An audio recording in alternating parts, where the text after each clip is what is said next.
नमस्कार. डी मराठीच्या आजच्या भागात जगप्रसिद्ध गझल गायक पंकज उधास यांच्या जीवन प्रवासाबद्दल जाणून घेणार आहोत. गुजरात राज्यातील सौराष्ट्र येथील जेतपूर भागात केशुबाई उदास हे मोठे जमीनदार राहत होते. या केशुबाई यांना 3 मुले होती.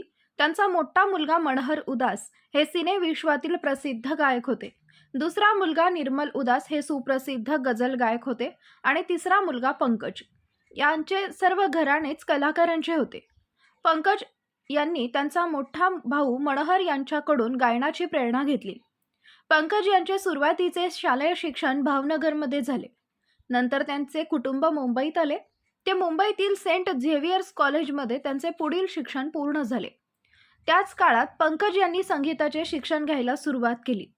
पंकज उधास यांनी केवळ 11व्या वर्षी 1962 साली भारत-चीन युद्धादरम्यान पहिला स्टेज परफॉर्मन्स दिला होता. त्यांनी हे मेरे वतन के लोगो हे गाणं गायलं. त्यावेळी लोकांनी त्यांना 51 रुपये बक्षीस दिले होते. तेव्हापासून यांचा गायनाचा प्रवास सुरू झाला. त्या सुमारास मोहम्मद रफी, किशोर कुमार आणि मुकेश यांसारखे मोठे गायक आधीच इंडस्ट्रीवर राज्य करत होते. यामुळे त्यांना संधी मिळत नव्हती. तेव्हा पंकज उधास यांनी गझल गायन सुरू केले. 1980 मध्ये पंकज उधास यांनी आहट या चित्रपटातून गझल गायक म्हणून करिअरला सुरुवात केली.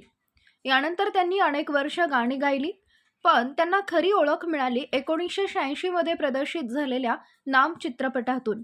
गाणे होते चिठ्ठी आई है. या गाण्याने पंकज उधास घराघरात प्रसिद्ध झाले.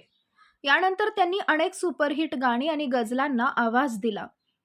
चांदी जैसा रंग है तेरा, सोने जैसा बाल, किंवा थोडी थोडी पिया करो, किंवा आहिस्ता आहिस्ता, किंवा ना कजरे की धार ना मोतियों के हार, किंवा घुंगरू टूट गए अशा प्रकारची पंकज उधास यांची गाणी प्रसिद्ध आहेत. यांच्या आवाजात एक वेदना आणि गोडवा जाणवतो. त्यांचे शब्द काळजाला भिडतात. गाणे दुःखी असो किंवा रोमॅन्टिक असो, प्रत्येक गाण्यात पंकज उधास यांची वेगळी छाप पडते. ते अनेक वाद्य वाजवण्यात पारंगत होते. वाद्य गायन, harmonium, guitar, piano, violin, tabla हे त्यांना वाजवता येत होते. त्यांना पद्मश्री संगीत नाटक अकादमी पुरस्कार, फिल्मफेअर पुरस्कार, सर्वोत्कृष्ट पुरुष पार्श्वगायक असे शेकडो पुरस्कार मिळालेत. त्यांच्या खाजगी जीवनाबद्दल बोलायचे झाले तर 1982 पूर्वी त्यांची भेट एअर होस्टेस फरीदा यांच्याबरोबर झाली. यांच्यात प्रेम प्रकरण सुरू झालं आणि दोघांनी प्रेमविवाह केला. त्यांना रेवा आणि नायब उदास ही 2 मुले आहेत. पंकज हे मागील काही वर्षापासून स्वादुपिंडाच्या कर्करोगाने आजारी होते. 26 फेब्रुवारी 2024 रोजी सकाळी 11 वाजता त्यांना ब्रीच कँडी हॉस्पिटलमध्ये 72व्या वर्षी मृत्यू झाला. शेवटी गायक शरीराने गेला तरी गाण्याच्या रूपाने ते अजरामर आहेत. अशा या महान गायकास डी मराठीच्या वतीने विनम्र अभिवादन.